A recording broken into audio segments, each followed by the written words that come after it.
Ассаламу алейкум, кыргыз элим. Амансыздарбы? Менин атым Талант Абдиматов. Амансыздарбы? Быйыл 2022-жыл кирип келген жаңы жылыңыздар менен. Быйыл Кыргызстаныбызда токчулуктун, молчулуктун, Кыргызстаныбызда өнүгүүнүн жылы болсун. Жана да мен кыскача кайрылып кетейин деп чыктым. Мына биздин 7-чакырылыштын депутаттарына. Биздин урматтуу жана урматсыз 7-чакырылыштын депутаттары кайсы бийлик келбесин, ошо бийликтин койнуна кирип алып, кошоматчылык кылып, ошолордун айткан тапшырмаларын так аткарган депутаттар өкүнүчтүүсү 80-70-80% ошондой депутаттар келиптир. Биздин урматтуу депутаттардан 10-15 гана экен, өкүнүчтүүсү. Жана бул жерде ар бир сиздер, ар бириңиздер депутат болуп жатып ант бердиңиздер, ак таза иштейбиз деп. Ошол антыңыздарга бекем болуңуздар. Анан бул жерде анча-мынча депутаттарга кайрылууга туура келди.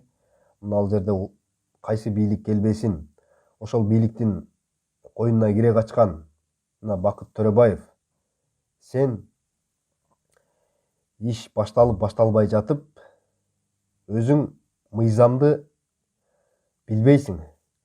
Мындай кылып кое берели, анан калганы боло берет деп, андай болбойт.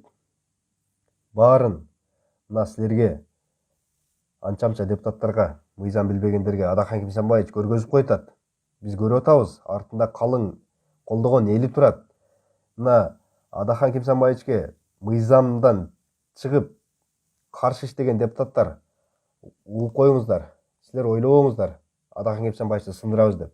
Силердин ар бир сөзүңөргө биз реакция кылып чыгып турабыз. Так что баарыңар мыйзам менен так даана иштегиле. Анан мына жерде мен сүйүндүм эле, эң жаш таза депутат келди деп. Байкап көрсөм, сен деле Ерлан Кукулов деген. Мына жаңы бийликтин тапшырмасын аткаргандай көрүнүп жатасың да, кыргыз элинечи. Сен бул убакка чейин билебиз, кыргыз эли билет, таза, так иштеп келгенсиң. Бирок сен эми ишиң башталды. Мына каршылардын, эски депутаттардын, эски депутаттарга жем болбой, өз оюң менен, мыйзам менен иштешиңди каалайт элем. Сенде келечек алдыда дагы көрө жатарбыз. Мына калган депутаттар, сөзүмдүн аягында кайрылып кетейин, баарыңыздар мыйзам менен так, мыйзамдан чыкпай, кошоматчылыкты токтотуп,